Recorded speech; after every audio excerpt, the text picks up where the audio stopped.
Here's another really amazing spice blend for you. We're gonna make taco seasoning right now. So I have my homemade chili powder. There's 3 tablespoons of that. So is that 45 mils, if I could add?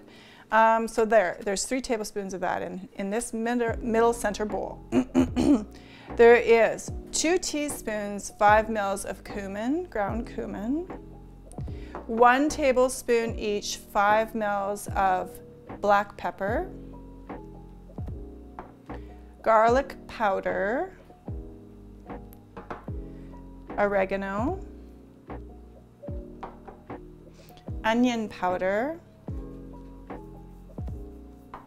and some salt.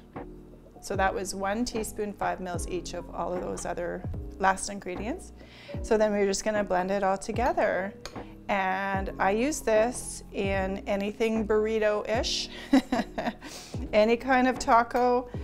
This goes superbly well with beef and chicken. So you can do a chicken fajita with this, again with quesadillas, anything you like. And even, let's say, a chicken fajita stew. So like a beautiful one-pot dish with chicken and beef and chickpeas. It could be with almost anything.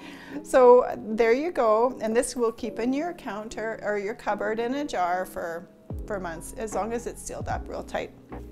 So I hope that inspires you.